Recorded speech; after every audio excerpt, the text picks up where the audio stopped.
Good day, ma'am. I am Christopher Advencula, and for today's topic, I will discuss about the organization of personnel. So, in this lesson, the coverage are the basic personnel problem, the job analysis, the study of time, applicants, selection, testing, and source of applicants, the testing ability and aptitude, the different steps in training, and other incentives and other personal actions. So personnel is very important in organization. Why?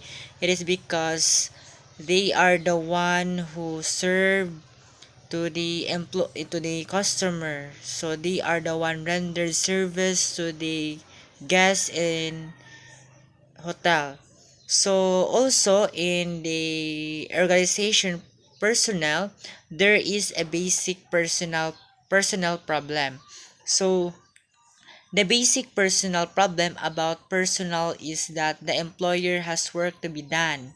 So we all know that personnel has different works, different asa sila i-assign sa mga in any area of the workplace. So personnel has a responsibility to do his work and to do his part. So the employee wants to receive for his work. So we all know that they are work in the company. It is because they want to receive an incentive. They want to receive a payment for their works rendered to the company. So they want to have an enough money to live according to the standard of living as established for himself. So let us proceed in the inventory control. So an inventory control, so it focuses on incentives. So control of incentives in short. So control of inventories is an unnecessary waste. So a failure to have adequate control may result to the scrapping, throwing, or salvage of useful item.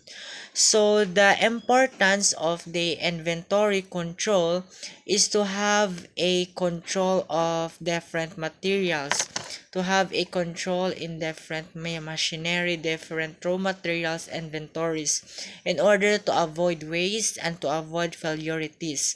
And also in inventory control, it covers raw materials inventories, goods in process inventories, and finished stocks inventories and supplies inventories. So after inventory control, there is also a quality control. So it means it focuses of the quality of the product, the quality of service that rendered for every personnel in their workplace. So the manufacturing end of a business is not only responsible for production, for producing quickly at a reasonably low but is likewise responsible for the quality of the product. So the goal of the company is to produce a good quality product. So it is because all customers, so di na sila mag-base kung unsa ang presyo, but it is nagbase sila kung kani nga product nga gibaligya sa usa ka production or sa ka market is good quality. So if the product is have a good quality, it means that kana ang pilion sa mga customers. So next is maintenance. So practically every enterprise of any size, so what did you mawa ang maintenance in different area? Pwede sa school, pwede sa hotel, pwede sa factory, on any utility. So maintenance is one of the important. It is because to avoid danger to the workplace, to avoid risk in the workplace. Next is the increasing the efficiency of the workers. So it means it focuses in the workers, how they work or unsa sila magtrabaho sa isa ka kumpanya. So the desire of the employer to bring down his cost of production and desire of the employee to have an adequate returns from his effort are two economic objectives acting opposite each other and which must have to be reconciled. So there are many ways in order to have an efficient workers in order the company produce an efficient worker. So one of the way is a training. So training is an example of an important factor that is responsible for the increased efficiency of the worker.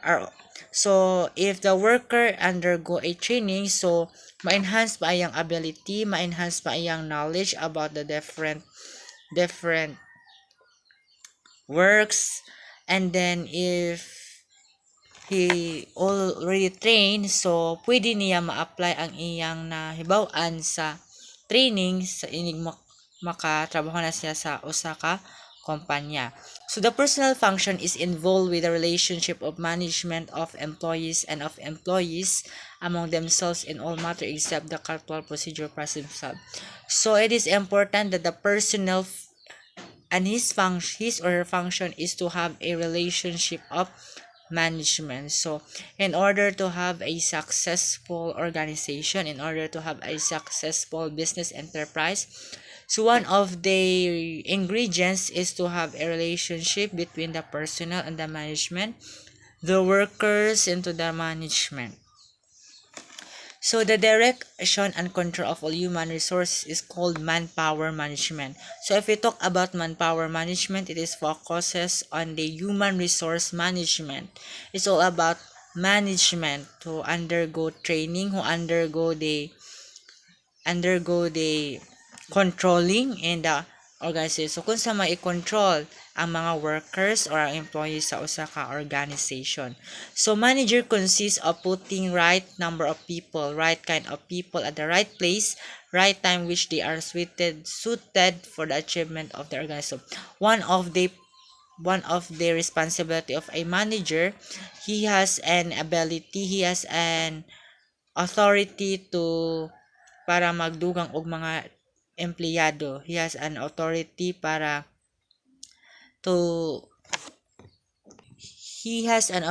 to hire a new employee.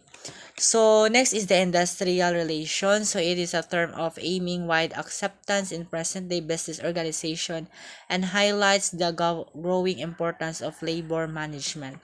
So in successful personal organization administration, there are 6 main factors involved. So namely the analysis of the job. Second is the selection and testing of application. Third is the induction and training. Fourth is the supervision and personnel actions in the work process. Fifth is the providing an incentive together with administration. And the last one is the cooperation between the labor and the management. So first is the analysis for the job. So the term job analysis has huge two or recognized meaning, so with corresponding objectives. So the first one is the analysis of the job applies the more or less superficial study of each job for work satisfactory. So the resulting information is to summarize in a job specification which is used in selecting applicants for employment. The next meaning for the analysis for the job is the improvements of the methods in doing work. So this is one of dissecting the work rather than describing. So in this kind of analysis, the first step is to determine whether the work it is really necessary. Next is if the work is found to be necessary. The next is to examine everything connected with the job and starting with the purpose of the work, the materials and equipment used. So as a result above, describe detailed survey so several facts may be revealed. So these are the light may be inadequate or may come from the wrong direction.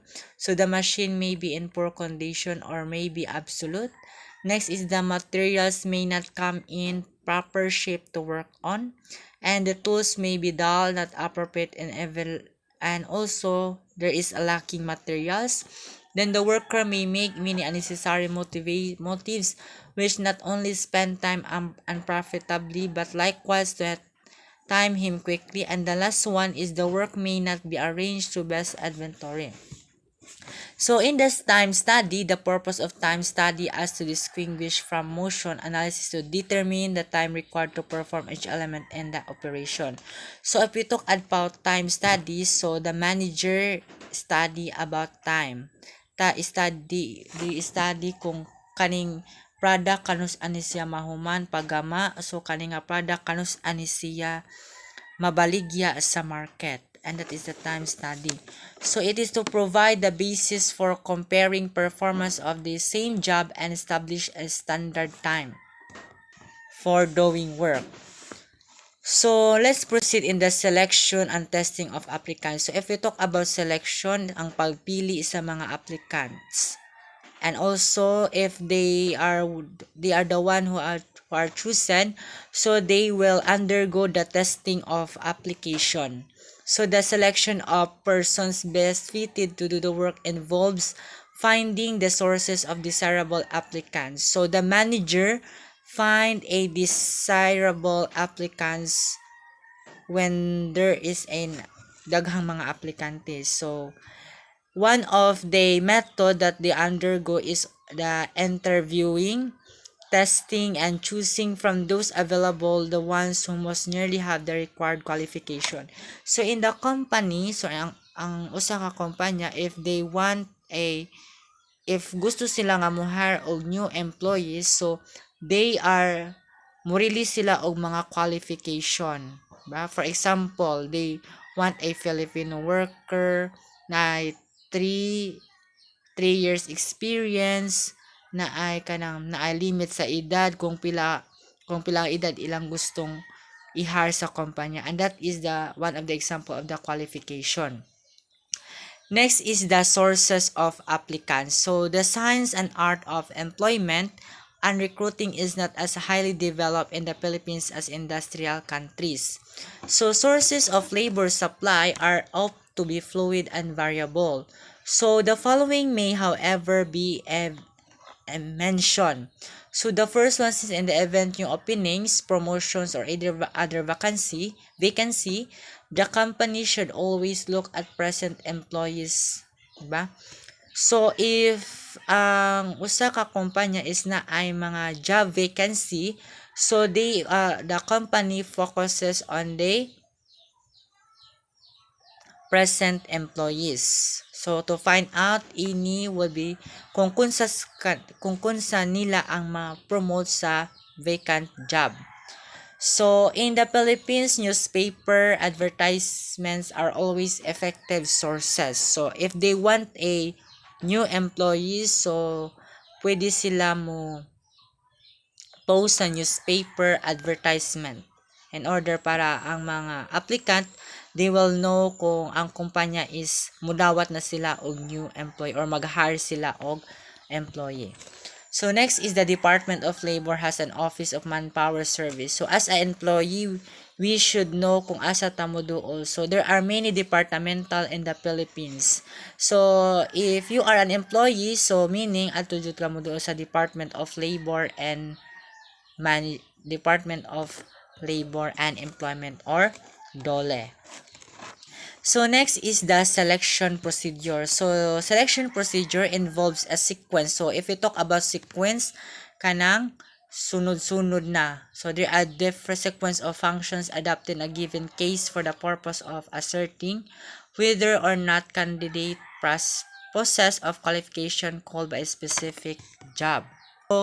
So here are the selection procedure. So if you are a applicant, so and kung gusto ka mo apply sa usa kumpanya, so kailangan you should comply the requirements needed in the company, like birth certificate, like grades, biodata, and application letter or whatever. And next, if you are already comply all the requirements needed in the job, so the next process is the qualifications worker must possess have been specified. So before you comply a requirement, so you should know kung unsa ang qualification sa kumpanya. For example, ang ilang gipangita is a Filipino worker and you are not a Filipino worker. So you are not a Filipino. So it means dili ka qualified sa nga mo apply sa kumpanya. And next for the qualification workers is the candidates for screening. So after the first and second step, so you are undergo for a screening. So you are undergoing an interview process, physical exam and other examination in order to para makasud ka sa kumpanya. So after the foregoing step have been taken, it is the purpose of selection to match the qualification of candidates. So undesirable candidates are screened out and the qualified retained. So if you are not desirable to apply the vacant job, so you are retained.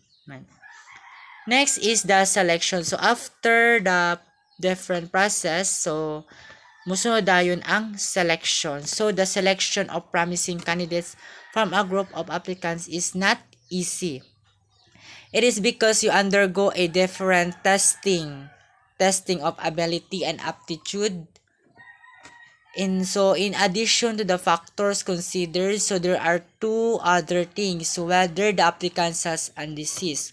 So that's why ngano ang ubang mga kumpanya is they want a medical exam in order para mahibaw-an nila if you have a disease, specifically in a food area.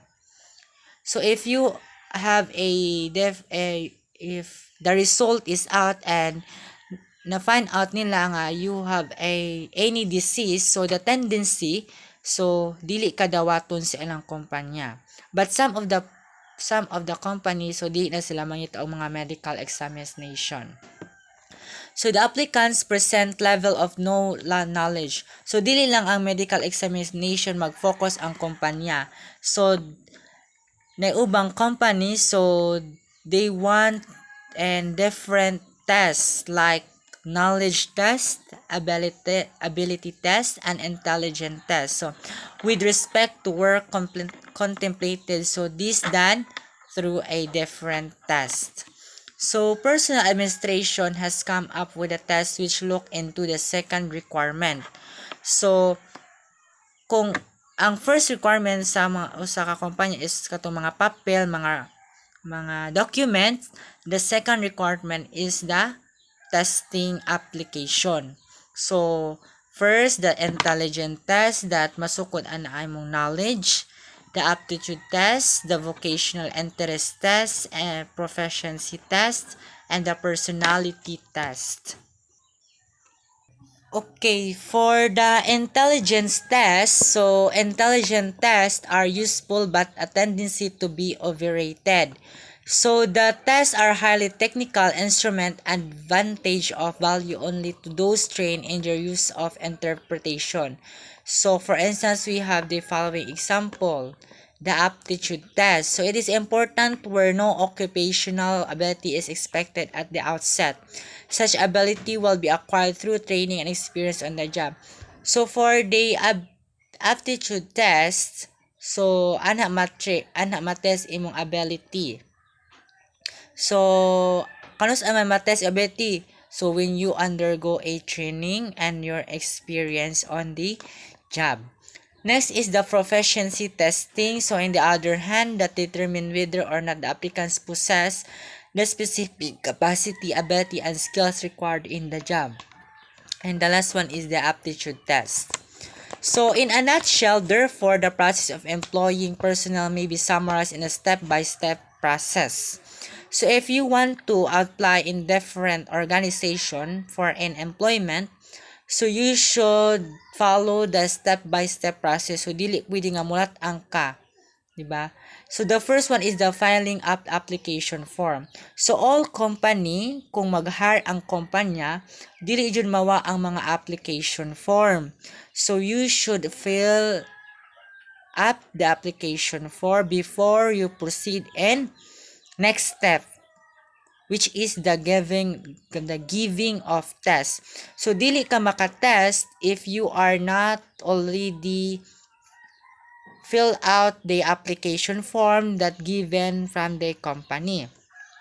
So, giving of test, so katuto mga proficiency testing, examination test, ability test, intelligence test.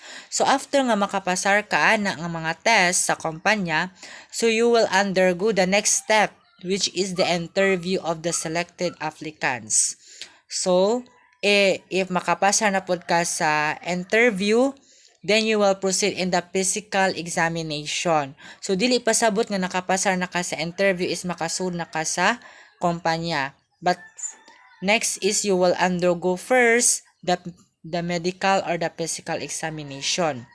So, after that, the next step, the fifth step process is the investigation of your background. Also, the second interview na pod. So, when you applied in the company, so expected nga dili ra usa ang maagian nga interview. So, naa pa ikaduha nga interview, and that is the investigation in your background for the reference and other demand necessary. So, after sa mga first to fifth step, so, if makapasar ka so, you will undergo the introduction of new employee. Ba? So, you are already hired if makapasar ka So, induction and training. So, induction is the procedure set for introducing new employees. So, as a new employee and a manager, so manager has a responsibility for the new employee. So, ang usa sa mga responsibility is to have an induction and training for the new employee. So, in induction and training, so it involves the orienting. So, as a new employee, i-orient ka sa manager in order to know kung unsa ang mga butang nga need nimo buhaton sa usa kumpanya. So, for the purpose of the induction, so it is to give the new employees information. So, as a manager, you should to induct your new employee in order for them to know the information specifically in your working hours, kung pila ka oras magtrabaho ani nga kumpanya, pila ka rate o pila ang imong sweldo sa usa ka buwan, pila ka adlaw nga magtrabaho aning kumpanya, and also mga rules and regulations kung unsay dili angay nimong buhaton sa usa ka kumpanya, and other important thing you should know as a new employee. So in a training procedure, so it is not just enough to tell the new employee to do his work. So frequently he has to be shown. So one of the first thing is, as an instructor must learn, is to have a patience. So why nga nung kinahanglan mag-patient? It is because as a new employee, daghan jud ang duwa pa kakaybaw. So as an instructor, you should have a patience to the new employee, to your trainee. So some authorities put the entire burden if the worker hasn't learned, the instructor hasn't taught. So naagiingon nga if the worker hasn't learned, the instructor hasn't taught. So if ang new employee is wala naka-learn, so meaning you as an instructor, dili ka effective nga pagka-instructor if your trainee will wa sa nahibaw-an sa training. So in training, there are different steps. So first is be sure that the new employee understand what you have in mind. So as a trainer, di lang basta-basta nga mo tudlo ra ka.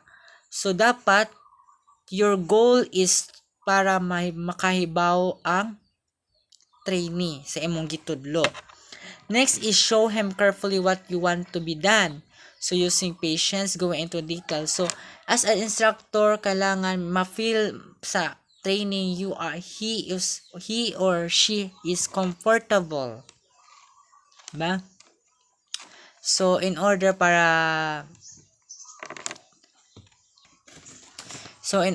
for him para dili sa mauwa og pangutana kung unsa pay need niya nga mahibaw-an, and also so and so forth. So training is not limited to the new employees, so old employee have to be retained or prepared for promotion.